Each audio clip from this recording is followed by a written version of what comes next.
Then he goes into this huge promo,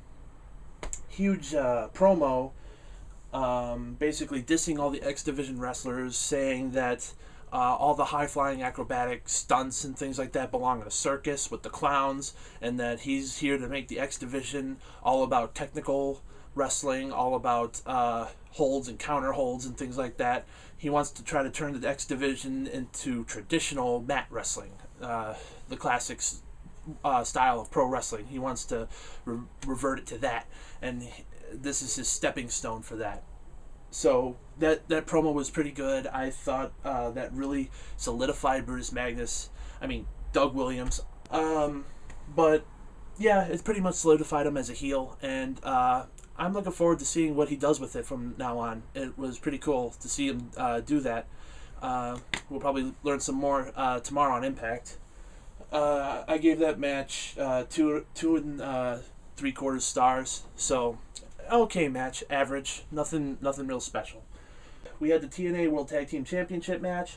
Again, average match. The only thing about it was you had Hernandez and Matt Morgan not getting along with each other through the whole match, getting worse and worse as the match went on. Finally, they end up winning the match just because they're just so powerful that either one of them could just do one big move to somebody and pin them. So that's actually what happened. Hernandez got the pin on I forgot who, but they won over Beer Money, so they're still the tag team champions. Matt Morgan boots Hernandez in the face afterwards. Pretty much takes the tag belts for himself and walks off.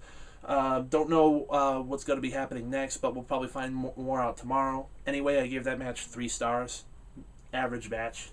Nothing horrible, nothing good. Next match was a semi-main event, the challenge match. Mr. Anderson versus Kurt Angle. First thing is, Mr. Anderson came out with a new T-shirt today. It was good in-ring action, good technical wrestling by Kurt Angle, like always. Nothing wrong with the match at all. It was pretty much, it was pretty fun to watch. Told a good story.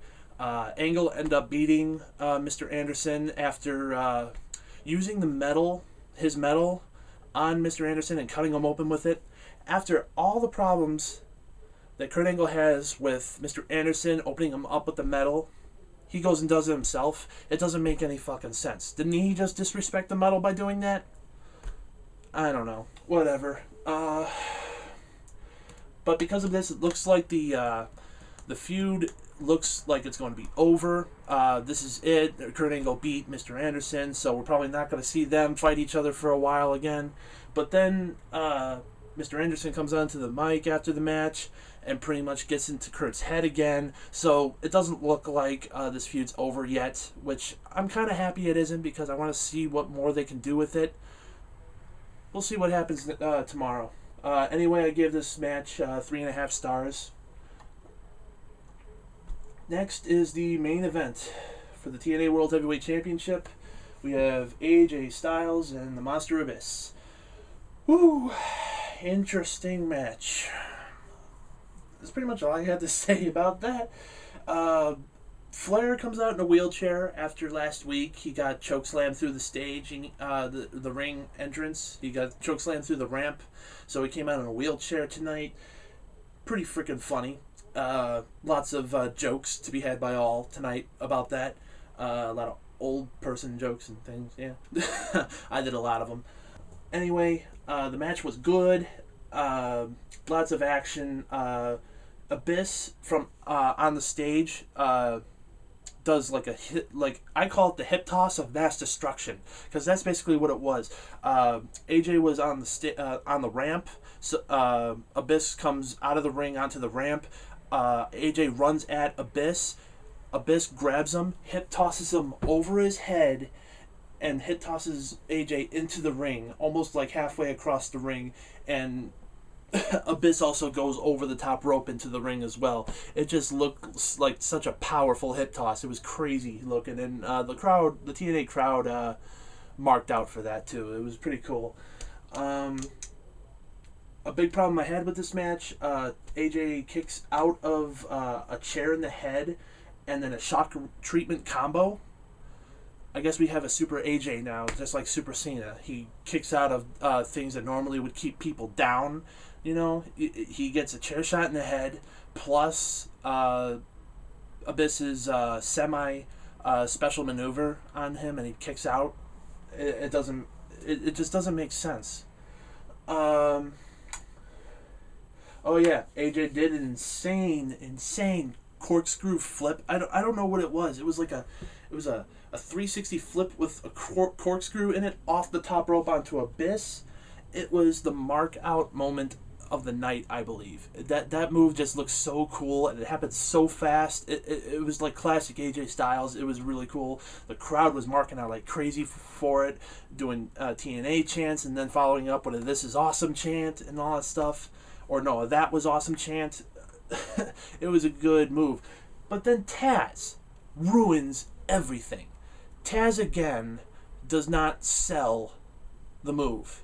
He pretty much, right after the move happens, in a very calm voice, he just goes, "Unreal." That's it.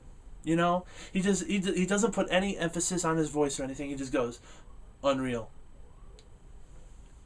Like, what the hell, man? You're supposed to get the audience excited for what you're watching, you know? You don't see JR sitting on his ass when something like that happens. Don West, if it was Don West, oh my God, I can see it now. If Don West was commentating this match and that move happened, he'd be like going, "Holy shit, mother of God, that was awesome!" You know? That's what you need to do, Taz. I know he's probably never going to see this video, but if somebody that knows him sees this video, tell him, do something with your voice, man. When the big moves happens, get excited, sound excited, because it really does help the overall feel of the product. It really helps the atmosphere a lot if you have a very excited commentator. I know a lot of people didn't like Don West at first, but he started to perfect the way he got emotionally involved into the match, and it really caught me emotionally as well by hearing him react to what was happening in the ring. Taz doesn't have any of that. At the end of the match, I'm trying to hurry up. I want to get this done in 10 minutes. The end of the match, Abyss hulks up, takes AJ by the throat, gives him a choke slam in the middle of the ring. AJ gets chokeslammed right through the ring. Yeah, it looked kind of cheesy because it was a nice, perfect rectangle in the middle with a nice, good rip down the middle. But, you know, it was pretty cool for what it was until they just kept showing the overhead camera view of the hole and things like that. It did do the job. I mean, I did a holy shit when it happened too.